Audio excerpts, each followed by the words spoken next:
나는 소아치과 닥터다. 청담 CDC 어린이치과 성형재. 용인 이쪽이에요. 죄송합니다. 용인 주니어 치과 문상진입니다. 파주의 서울주니어스 치과 김유준입니다. 오늘의 주제는 뭐죠? 제 친구 중에 여기 용인까지 내려와서 치료받는 애가 있거든요. 공짜로 안 해줍니다. 그런데도 불구하고 서울에서 용인까지 내려와서 치료받고 또 저희 동네 근처에 부법정서라고 아이들 관리해 주시는 스님이 계시는데 친구도 그렇고 그 시설에 있는 아이들이 대부분 장애가 있는 아이들이에요. 그 아까 스님이 하신다는 거기는 아이들이 제가 초등학교 때부터 봐가지고 지금 거의 막 18, 20살 이렇게 되는데 그 친구들이 그 치과 치료를 받을 때 우리가 뭐 메디칼 쪽에는 뭐 큰 병에 걸리면 전신마취 하잖아요. 근데 이제 치과에서 전신마취를 하기가 우리나라는 쉽지가 않아서 친구들은 약간 자폐가 있는 아이거든요. 그러니까 그 친구들은 또 특수하게 우리가 치과적 치료를 할 때 대처를 좀 해줘야 되는데 사실 장애 친구들의 치과 치료가 우리나라 현실에서 쉽지 않은 현실이기 때문에 장애가 있으신 분들, 특히 아이들 치과 치료는 어떻게 하고 있고 어떻게 하는 게 좋을지 부모님들이 많이들 물어보세요. 그 얘기를 오늘 한번 했으면 좋겠습니다.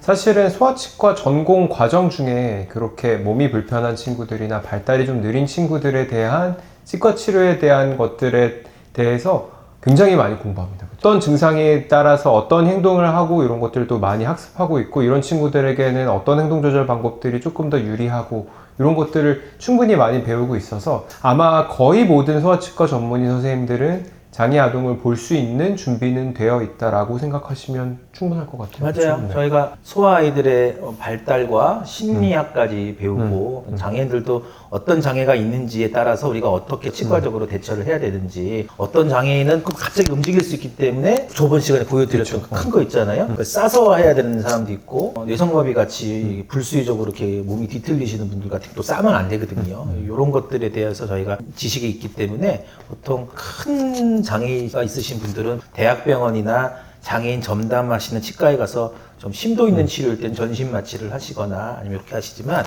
사실 아이들 같은 경우에는 소아치과로 대부분 오시죠. 사실은 장애가 있는 친구들, 우리 애기들은 치료가 보통 아이들보다 더 힘들 수 있기 때문에 썩기 전에부터 와서 정기검진을 통해서 심도 있는 치료가 들어가기 전에 예방하는 저희가 능력과 그런 관리 체계를 갖고 있기 때문에 장애가 있는 아이를 가지신 부모님들은 관리를 어렸을 때부터 보통 어릴 때 소아치과로 오셔서 많이 받게 되시는 것 같아요. 일단 요새 부모님들은 다 아이들을 소아치과로 데려가야 된다는 것들을 잘 알고 계시기 때문에 일단 장애를 갖고 태어났을 경우에도 소아치과로 먼저 오시게 되죠. 장애에도 종류가 좀 있거든요. 자폐나 발달장애 이런 질환을 가진 아이들을 제일 많이 보게 돼요. 그래서 이런 경우는 이제 가장 흔한 게 행동조절이라고 하죠. 그러니까 아이와의 대화가 쉽지 않고 우리가 대화로서 아이들을 컨트롤하고 진료를 잘 받게 유도하는 게 쉽지 않다는 걸 저희도 알지만 부모님도 너무 잘 알고 계세요. 이런 이유로 소아치과를 찾아오는 것도 있지만 이거 말고요, 어떤 질환이 있는 경우들도 있거든요. 그래서 예를 들어 뭐 다운 신드롬이라든지 아니면 희귀 질환을 갖고 있는 경우에 굳이 꼭 처음부터 큰 병원, 대학병원으로 꼭 진료를 가셔야 된다라고 생각을 하지 않으셔도 좋겠다라는 걸 말씀드리고 싶었어요. 그래서 일단 소아치과를 찾아오시면 소아치과 전문의들이 저희가 배웠던 지식과 경험들로 저희가 해줄 수 있는 선에서 치료들을 충분히 해줄 수 있고, 만약에 어떤 질환의 경우는 숨 쉬는 게 힘들기 때문에 저희가 치료하는 게 이 선까지만 가능하고 더 오래 치료하거나 힘든 치료는 어렵습니다 라고 판단하고 대학병원으로 전원을 시켜드릴 수도 있고, 처음부터 너무 큰 걱정으로 대학병원을 가기보다는 근처 소아치과부터 들려서 정기검진을 받으시면서 일단은 문제가 생기지 않는 게 중요하고, 생겼을 경우에 원장님 말씀대로 진료를 잘 받으시는 게 좋겠다라는 말씀을 드리고 싶었습니다. 어머님들이 양치질 관리를 엄청 열심히 하세요. 왜 그러냐면은 걔가 치과 치료를 받게 되면은 너무 힘들게 뻔히 보이시니까. 그렇죠. 그리고 또 최종적으로는 막 전신 마취도 해야 되거나 대학병원 가셔야 된다는 걸 아시기 때문에 일단은 열심히 하시는데, 이런 지식들이 많이 알려지기 전에는 어디를 데려가실지를 몰라가지고 간단한 문제를 크게 만드시는 경우가 있거든요. 그래서 일단 한번 알려드리고 싶은 건, 장애 아이들은 우리 소아치과에서 일단 경험과 진료 볼 수 있는 능력이 다 있다. 일단 그거를 아시는 게 중요하고, 맞아. 두 번째가 어렸을 때부터 관리를 하셔서 최대로 썩지 않게 하시는 게 제일 좋고, 그다음에 저도 장애인을 지금 20년 넘게 봤는데 하루에 몇 명 정도씩은 장애인 보세요? 그래도 저도 한 하루에 2~3명씩은 그쵸.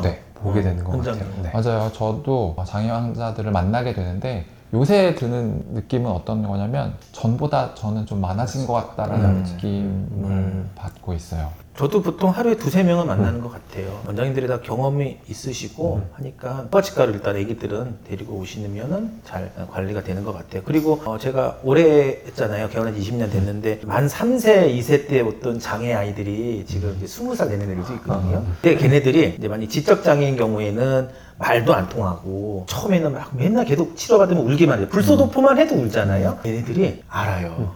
10몇 년을 다니니까 이제 그런 지적장애가 있는 애들도 입을 벌려요.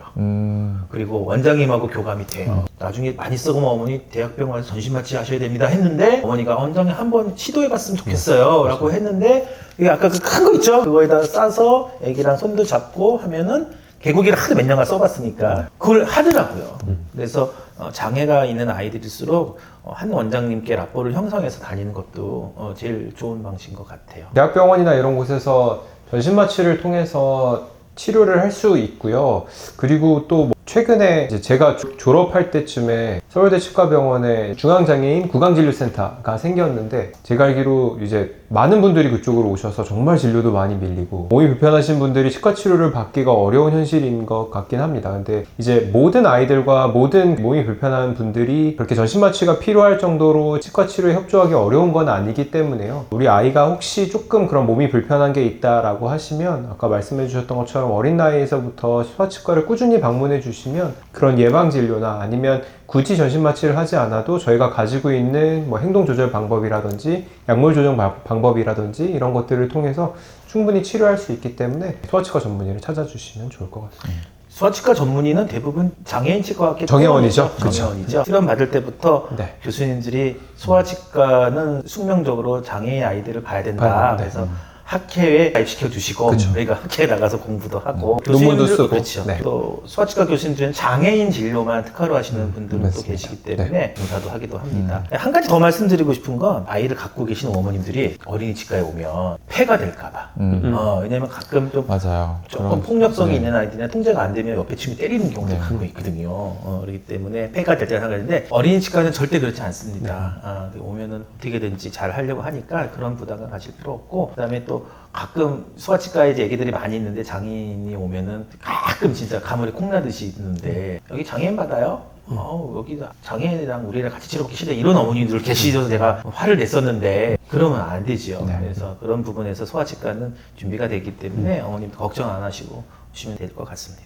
그러면 장애인 아이가 오면 우리는 어떻게 진료를 하죠? 저희가 예전에 말씀드렸던 약물, 뭐 진정치료, 뭐 웃음가스도 방법이 될 거고, 혹은 정말 뭐 예전에 세데이션 이런 거 진정치료 말씀드렸던 것처럼 그런 것도 방법이 될 거고요. 아니면 조금 그래도 행동 조절이 되는 친구들은 이렇게 설명을 충분히 해주면 또 따라오는 친구들이 있더라고요. 미리 다 보여주면 오케이 해주는 친구들, 뭐 그런 친구들도 있는 것 같은데요. 저는 일단 어머님들이 관리를 어떻게든지 잘 모르셔가지고 어머님들한테 장애아이 친구들이 어떻게 구강 관리를 해야 되는지에 대한 이제 교육을 좀 맞습니다. 해드리는 거 있어요. 어떻게 하루에 몇 번 양치해야 되고 밥에 입을 물고 있지 않도록 이렇게 하셔야 되고 그다음에 양치질 할 때는 장애인용 칫솔 같은 것도 우리가 이제 커스텀하게 만들 수도 있잖아요. 그런 것들이든지 불소도포의 강조 뭐 이런 것들을 좀 하는 것 같아요. 그리고 나서 안 썩게 하는 게 최고고 그 다음에는 우리가 저번 시간에 보여드렸지만 장애아이들이 이제 의사소통이 안 되게 되면은 원장님들의 그 훌륭한 행동 조절이 안 먹히기 때문에 포대기에 싸서 하는 것도 있고 그 다음에 입을 다물지 못하게끔 하는 것도 있고 그 다음에 우리가 웃음가스나 또는 진정 약물을 통해서 치료하는 것도 있고요.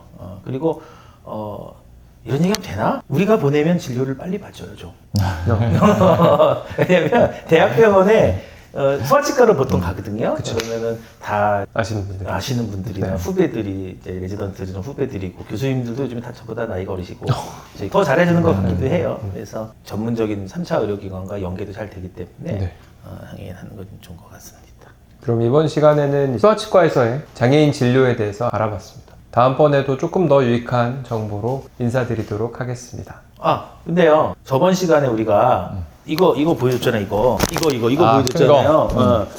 이게 언제 쓰시는지 아시잖아요. 우리는요 장애 친구가 중학교 3학년인데 엄청 먹성이 좋은 거야. 100kg 장애 아동 친구가 온 경우 있어요. 그럴 때 우리 간호사 선생님들 다 나자빠지거든요. 얘가 손 잡다가 이렇게 한 번 하면 다 쓰러지고 막 그러기 때문에 그럴 때 우리 아이가 어린 아이가 아니지만 큰 아이지만 잘 안전하게 진료볼 수 있도록 이렇게 큰 패디랩 파푸스보드가 또 다 준비되어 있어. 이런 기구가 준비되어 있기 때문에 그러면 또 다음 시간에 인사드리도록 하겠습니다. 감사합니다. 감사합니다.